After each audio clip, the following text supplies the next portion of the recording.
J'aimerais d'abord laisser la place à une dame qui est parmi nous. Je pense que l'appel des femmes a une importance interpellante.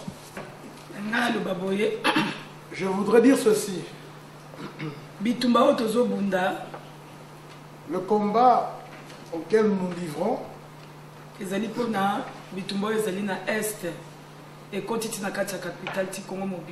ce combat a eu comme point de départ l'est du Congo et a pénétré la capitale du Congo.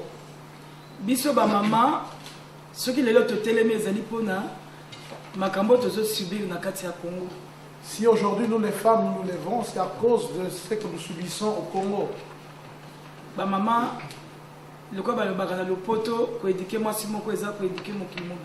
Comme on le dit en français, éduquer une femme, c'est éduquer toute une nation. Et pour cela, nous les femmes, nous nous levons. Communauté internationale. Nous demandons à toutes les femmes dans le monde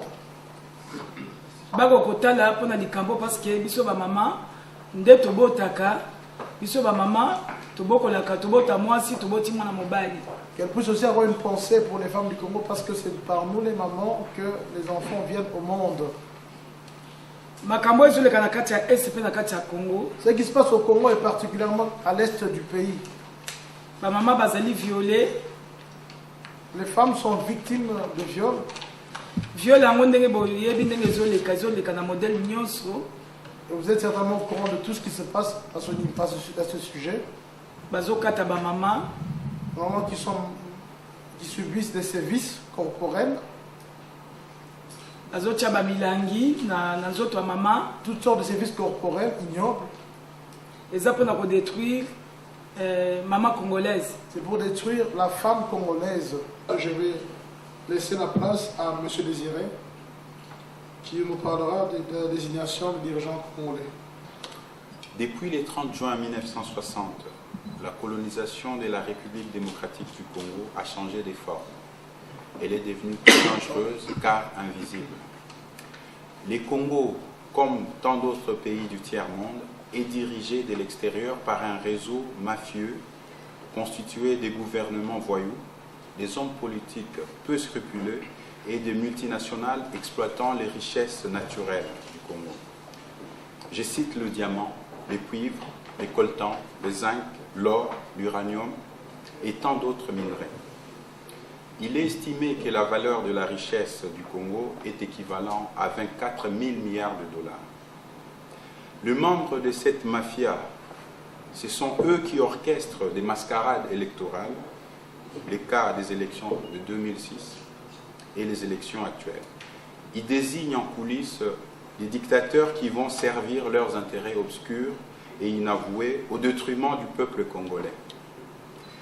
Ils se donnent le luxe de manipuler les principaux médias pour flouer l'opinion de leurs concitoyens.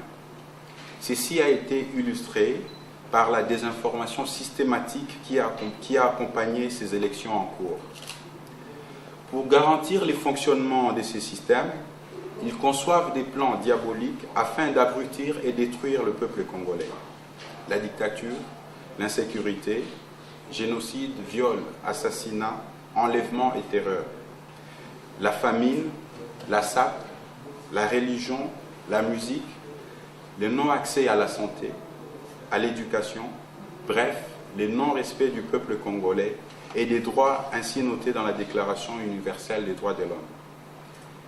Ce système a provoqué un conflit armé le plus meurtrier depuis la fin de la Deuxième Guerre mondiale. Plus de 8 millions de morts ces 10 dernières années, ce qui est pire que la Shoah, et des milliers de femmes ont été violées, j'en passe. Ceci explique le paradoxe comme quoi les pays scandaleusement riches sur le plan géologique est classé dernier sur le classement de l'indice de développement humain du PNUD. Ces conseils d'administration sanguinaires ne reculent devant rien.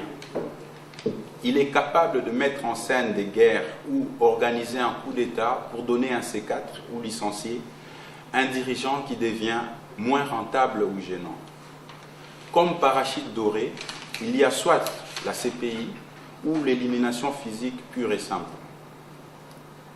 tous les principaux candidats à cette élection présidentielle ont été passés des entretiens dans les capitales occidentales qui ont une influence sur notre pays. À l'issue de ces castings, les vainqueurs de ces élections ont été désignés dans des salons avant même l'organisation de ces scrutins. Les candidats avec les profils le plus dociles ont donc été retenus. Pour revenir à ces réseaux, il existe quelques rapports sur le Congo, ici des institutions internationales, qui nomment certains membres de ces réseaux.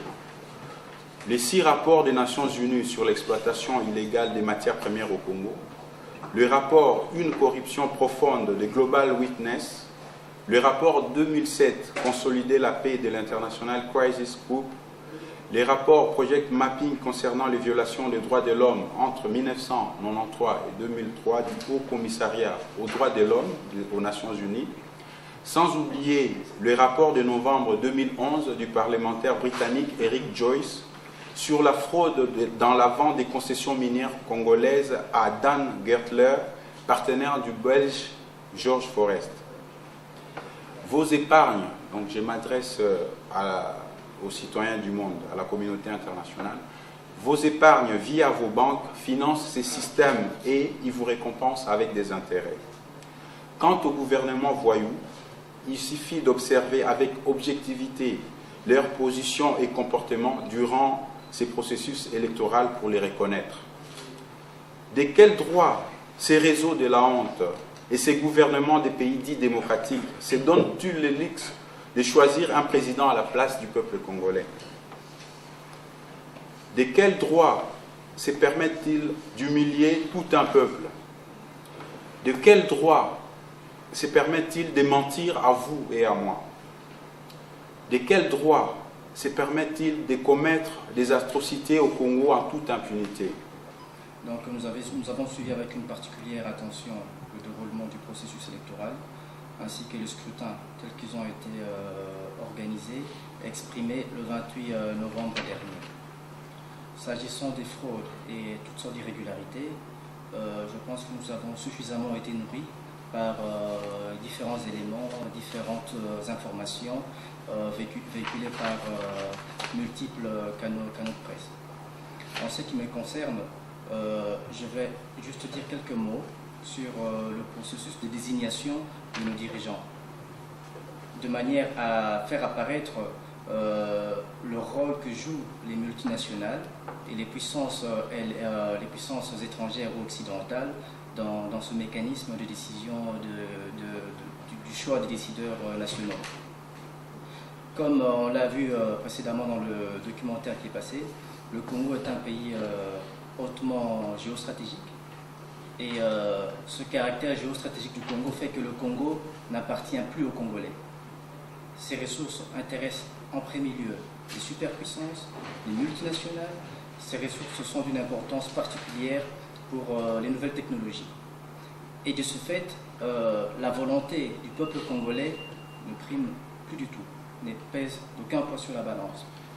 Et dans cette même optique, on vide le droit à l'autodétermination du peuple de tout son sens, puisque le Congolais, de fait, n'a plus la liberté de désigner ses dirigeants, ses représentants. Ces puissances ont mis en place un système tel qu'il est difficile de sortir de leur zone d'influence. Le Congo relève de cette zone d'influence et les différents décideurs congolais, ou pseudo-décideurs congolais, pour effectivement accéder aux commandes de l'État, aux commandes de notre pays, doivent se faire accepter par ces multinationales, quitte à apporter leur caution à préserver les intérêts de ces différentes puissances étrangères au Congo. Tant que les différentes personnalités que nous avons au Congo, les politiciens congolais ou nos pseudo-décideurs ne sont pas en mesure d'apporter la caution morale et matérielle aux intérêts de ces multinationales ou de ces puissances étrangères au Congo, il leur est difficile, si pas impossible, dans les faits, d'accéder au pouvoir, aux commandes de l'État, et surtout pas par la voie des urnes, parce que les intérêts en présence sont tellement importants que la volonté des Congolais, comme je l'ai dit précédemment, ne pèse donc d'aucun poids sur la balance. Et vu sous cet angle, on peut facilement comprendre comment le processus électoral a été gérée. Donc dès le départ, il y avait une orientation précise qu'il fallait de nos processus, les différentes opérations qui ont eu lieu s'inscrivaient dans cette logique et les résultats qui ont été publiés, qui vont bientôt être confirmés par la Cour suprême, s'inscrivent également dans cette logique. Et voilà en un mot ce que je peux ajouter sur ce sujet. Merci beaucoup, M. Moutamba. Il est important de comprendre le mécanisme. Et derrière le mécanisme, on appelle système, nous en arrivons à ce genre de situation. Et je pense que la Belgique a un rôle capital au niveau de l'Europe, au niveau du monde entier, par rapport à ce qui se passe au Congo.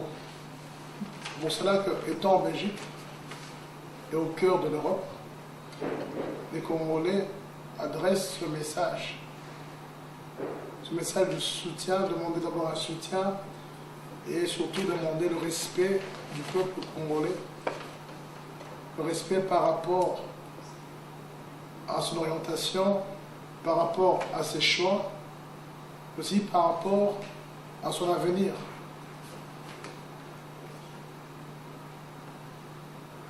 Beaucoup d'entre nous ont été informés de tous les incidents qui ont eu lieu en Belgique ces derniers jours, notamment incidents liés à ce processus. Peut-être que l'opinion publique est mal orientée ou bien mal renseignée. Pourquoi il y a des jeunes Congolais qui se tiennent debout pour casser, pour se révolter? Et les réponses, malheureusement, ne viendront pas, jusqu'à présent, ne viennent pas du côté des hommes politiques. Parce que la raison réelle est cachée, ce qu'on appelle les agendas cachés.